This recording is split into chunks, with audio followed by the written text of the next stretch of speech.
को सलाम कर रही हैं नून लीग से।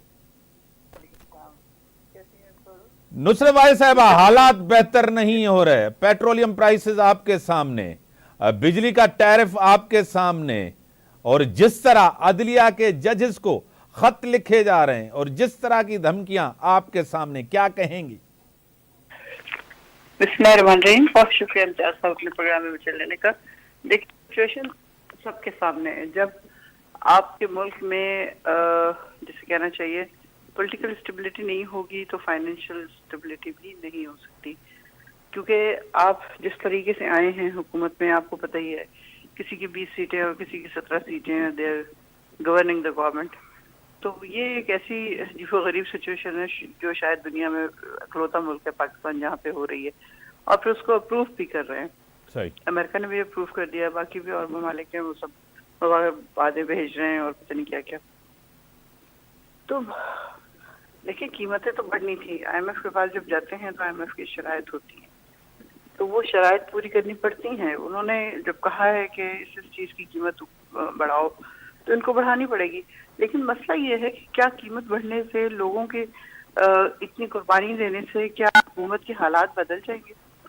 बिल्कुल नहीं, क्योंकि आयशा गौस पाशा के जो हस्बैंड है, उन्होंने अभी पिछले दिनों इंटरव्यू में कहा है कि जब खान साहब की हुकूमत गई है तो उस वक्त 17 अरब रिजर्व में थे।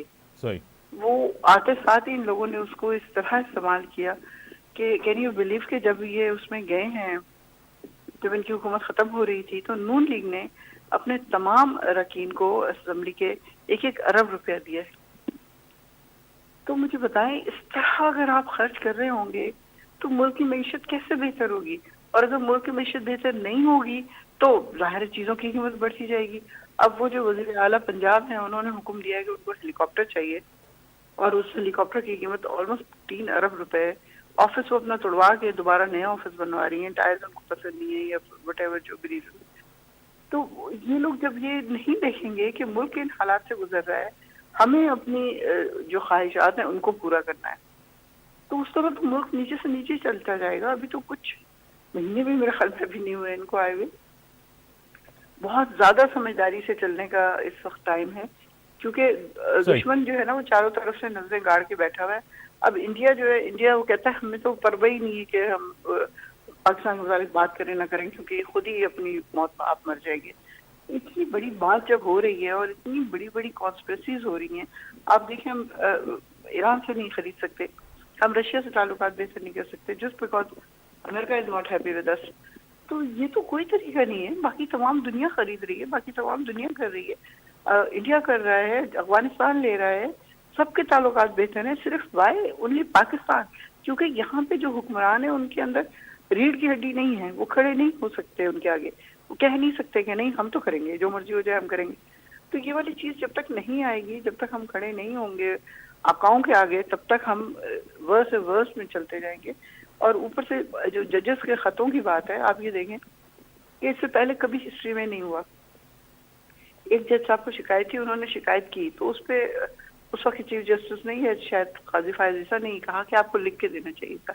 अब जब इन 6 जजेस ने लिख के दिया है तो उस पे उसको मानने के लिए तैयार नहीं है, या उनको धमकियां आमेज खत आ रहे हैं कि कल वो देखें कि पता नहीं कौन सा पाउडर डाल के दे दिया है उसमें, जो कि इंतहाई मौलिक है, जिससे 9/11 के बाद अमेरिका में 4 या 5 मौतें भी हुई हैं।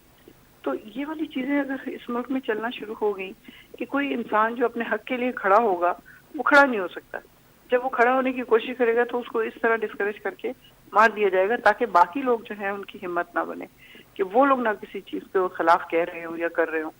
तो बहुत सिचुएशन गंभीर है, इसको सॉल्व करने के लिए बहुत अच्छे अच्छे इकोनॉमिस्ट चाहिए और बहुत सिंसियर लोग चाहिए जो पाकिस्तान के साथ सिंसियर हो। एक्चुअली बाकी तो जो कुछ भी है वो अपनी जगह पे है, लेकिन पाकिस्तान के साथ सिंसियर होना बहुत जरूरी है। सूरज साहिबा, जिस तरह नुसरत भाई साहिबा कह रही हैं कि